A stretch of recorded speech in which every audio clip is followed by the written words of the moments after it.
Baik, Bapak Ibu sekalian, mohon izin ya. Jadi saya akan menyampaikan beberapa hal tentang pentingnya penggunaan hak pilih. Mungkin bisa ditampilkan materinya.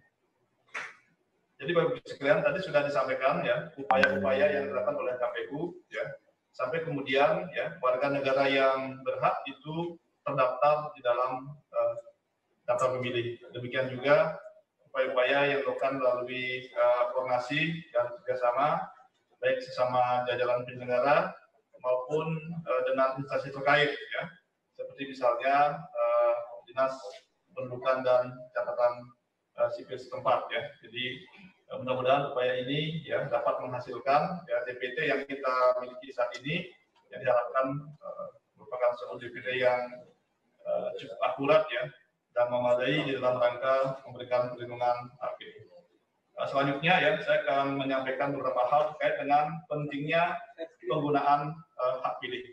Tentu ya secara filosofis bahwa pemilih yang telah terdaftar tidak akan bermakna ya secara konstitusional maupun administratif ketika hak pilih yang diberikan oleh negara ya yang kemudian sebetulnya itu juga merupakan hak dasar warga negara yang difasilitasi KPU ketika tidak digunakan ya pada saat hari pemungutan dan perhitungan suara. Jadi oleh karena itu tentu kami pada kesempatan ini ingin mengajak Bapak Ibu sekalian kita semua untuk mendorong ya penggunaan hak pilih yang proses administrasinya telah diselenggarakan oleh KPU, pengawasannya oleh Bawaslu dan juga oleh masyarakat ya, masyarakat luas tentunya sesuai dengan fungsi dan kedudukannya masing-masing termasuk juga para pihak stakeholder terkait.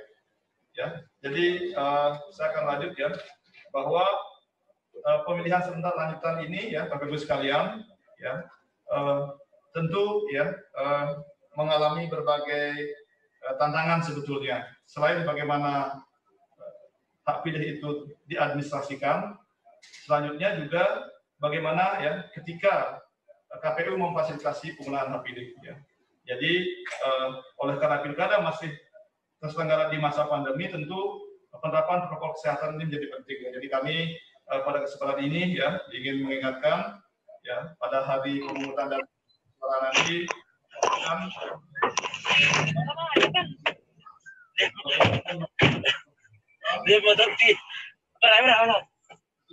ya kesehatan, keselamatan baik penyelenggara ya pemilih dan seluruh pihak yang terlibat di dalam pemilihan.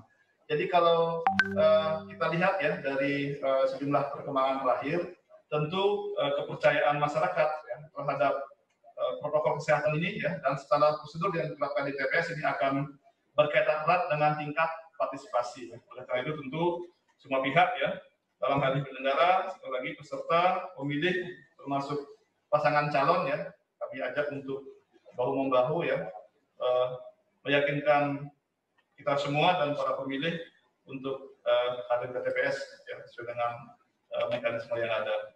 Tadi tentang jumlah pemilih ya sudah disampaikan oleh Pak Irian, jadi cukup besar ya, ada 100.359.152, kemudian jumlah TPS 298.938, ya petugas KPPS juga cukup besar ya jumlahnya, yang kami harapkan ini tidak akan menemui kendala ya dalam pelaksanaan tugasnya karena berbagai situasi dan kondisi yang sangat bervariasi yang harus berbeda dengan daerah yang lain. Baik, lanjut ya. Pada slide berikutnya Bapak Ibu sekalian, tentu pilkada ini memiliki urgensi yang sangat penting dan strategis ya. Jadi pada prinsipnya ya bagaimana agar ya masyarakat ya, pemilih ya kemudian dapat menggunakan hak pilihnya dan pemilihan kepala daerah ini memberikan kesempatan bagi semua warga negara yang syarat untuk menggunakan hak pilihnya, hak politiknya di dalam menentukan. Sekira prinsip-prinsip ini sudah beberapa kali kita bahas, kami hanya mereview kembali ya bahwa pada prinsipnya tentu di dalam mekanisme ketatanegaraan kita pemilihan menjadi penting. Ya lanjut, Bapak Ibu sekalian, kita semua berharap tentu pemilih yang hadir ke TPS adalah pemilih yang cerdas ya, pemilih yang kemudian dapat melaksanakan hak pilihnya ya, dengan sebaik-baiknya. Ya. Jadi memahami hak konstitusionalnya sebagai warga negara, menggunakan hak pilihnya, ya, memahami visi misi dan program pasangan calon, dan dapat menghindarkan diri ya, dari praktek-praktek yang dilarang oleh peraturan perundang-undangan, seperti misalnya terkait dengan money politik. Ya. Tentu ini menjadi atensi kami di KPU dan atensi kita bersama. Lanjut ya, Bapak sekalian. Nah, selanjutnya tentang beberapa aktivitas penting ya dalam rangka pemilih cerdas dalam pemilu. Jadi tentu ya selama masa kampanye ini ya pemilih dapat mencari informasi ya tentang kandidat, ya. Kemudian tentang visi misi program, tentang informasi dan peran dalam setiap tahapan ya, tahapan pemilihan juga penting ya, mengikuti kegiatan-kegiatan dan juga aktif ya melakukan pengecekan dan bila perlu mempersiapkan diri untuk hadir ke TPS ya. Saya kira ini sangat penting karena kompleksitas di TPS tentu berbeda ya dengan situasi sebelumnya. Jadi ini harapan kami kepada pemilih. Nah, selanjutnya ya kami KPU dalam beberapa kesempatan ya telah melakukan upaya-upaya sosialisasi dengan menyasar segmen-segmen atau kelompok pemilih. Ya, secara nasional kami tentu melakukan melalui sejumlah regulasi dan kebijakan-kebijakan KPU. Nah, secara teknis ini diimplementasikan oleh daerah-daerah yang menyelenggarakan pilkada. Lanjut, ya, ini adalah tentang pentingnya ya suara daripada pemuda dan pemula gitu ya. Jadi kami berharap ya mereka juga akan dapat menggunakan hak pilihnya ya sepanjang memang sudah memenuhi persyaratan ya, karena ke depan tentu generasi muda, pemilih muda dan pemilih pemula ini akan semakin penting dalam strategis perannya ya. Bukan semata-mata sebagai pemilih, tentu ke depan ya bisa juga sebagai penyelenggara misalnya ataukah bahkan sebagai peserta ya. Lanjut. Nah, mengenai perlindungan hak pilih dan partisipasi pemilih, Bapak Ibu sekalian, kami tentu ya tidak sekedar kemudian berbicara soal target ya partisipasi pemilih, tetapi bagaimana juga kami berharap kualitas partisipasi itu sendiri. Jadi di tahapan yang masih tersisa, tentu kami berharap ya bagaimana masa kampanye ya yang akan berakhir tanggal 5 ya, masa tenang 6, 7, 8 ini dapat dimanfaatkan dengan sebaik-baiknya untuk menyongsong hari pemungutan dan penghitungan suara. Kami juga memberikan atensi terhadap kelompok disabilitas ya, kemudian segmen-segmen tertentu yang kemudian juga telah dirumuskan dalam program KPU tentang sosialisasi pendidikan pemilih dan partisipasi masyarakat. Lanjut ya. Ini tentang pemilu akses ya. Jadi pada prinsipnya saya kira di dalam regulasi KPU, ya di dalam teknis penyelenggaraan pemungutan dan penghitungan suara, termasuk dalam teknis ya pembentukan TPS ya, di dalam buku pedoman atau buku panduan bagi KPPS ini juga sudah diatur ya. Jadi kami mohon nanti kepada jajaran penyelenggara ya di daerah pada saat pembuatan TPS ya dan juga memberikan pelayanan kepada pemilih, hal ini menjadi atensi bersama. Ya, lanjut. Bapak sekalian, ya ada sejumlah regulasi memang yang telah diatur ya. Jadi misalnya bagaimana pengumuman dan penyampaian pemberitahuan pemungutan suara. Ya, sekira ini tahapannya sudah segera dimulai ya. Jadi mohon dipastikan ya kepada KPU Provinsi Kabupaten Kota untuk memberikan supervisi ya kepada jajaran, khususnya kepada PPS dan KPPS yang ada di lapangan ya, untuk memastikan prosedur dengan baik.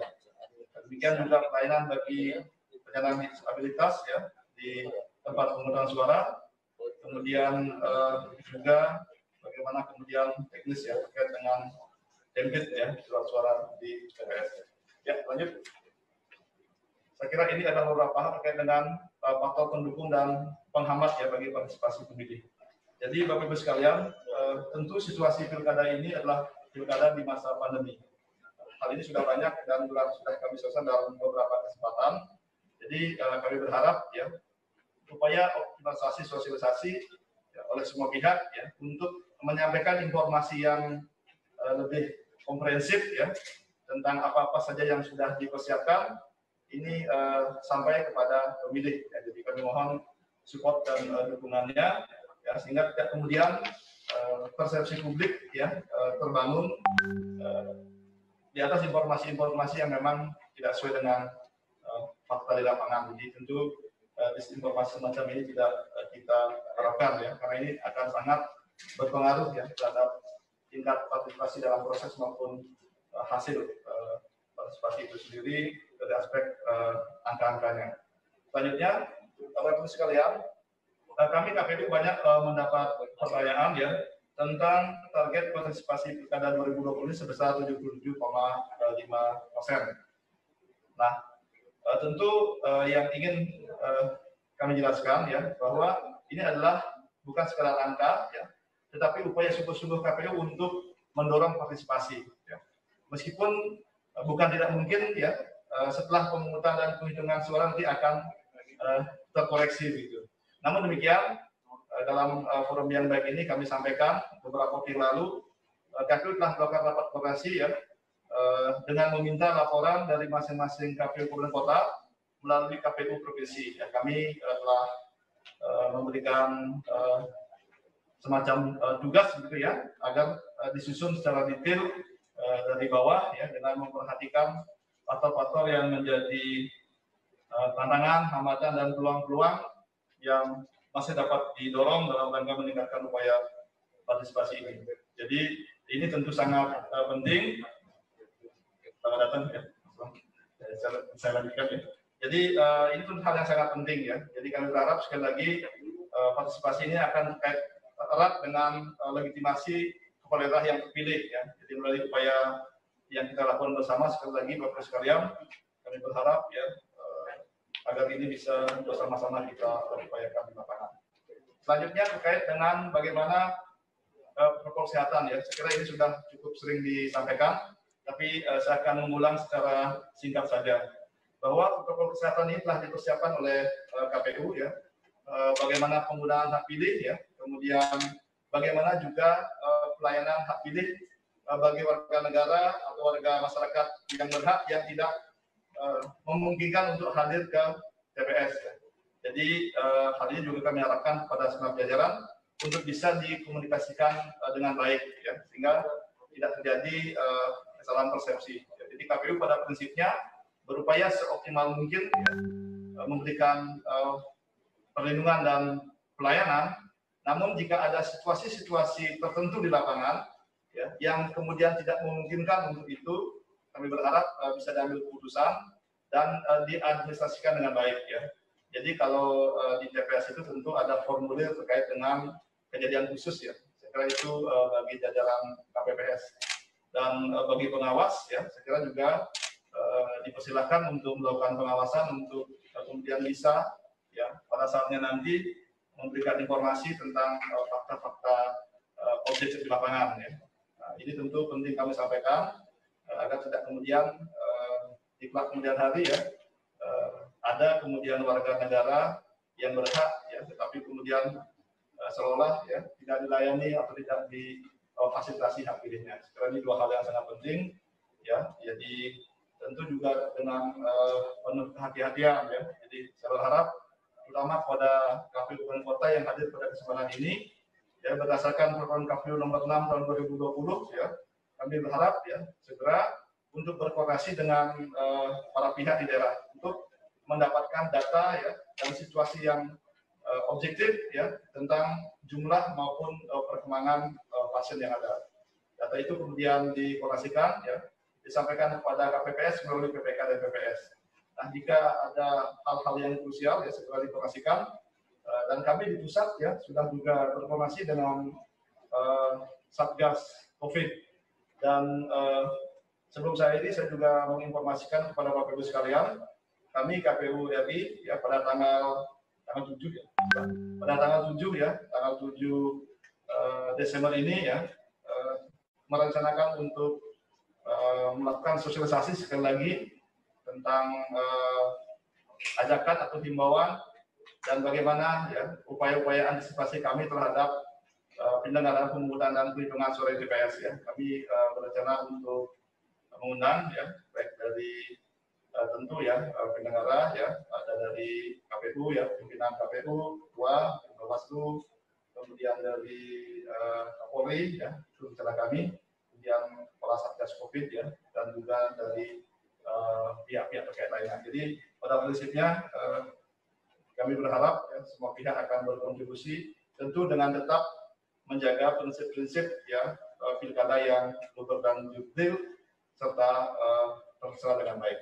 Saya kira itu sebagai pantauan diskusi yang dapat saya sampaikan. Sekali lagi Bapak sekalian, kami ingin menegaskan bahwa kepada pemilih yang memang sudah didaftarkan, sudah masuk DPT, maupun pemilih yang berhak yang belum masuk DPT, ya, kami menghimbau untuk hadir ke TPS ya, menggunakan hak pilihnya oleh karena segenap jajaran, ya, tentu diharapkan untuk mendorong masyarakat menggunakan hak pilihnya. Demikian yang dapat saya sampaikan, ya, lebih kurangnya mohon maaf. Saya dengan wassalamualaikum warahmatullahi wabarakatuh. Om Santi, sampai jumpa. Terima kasih.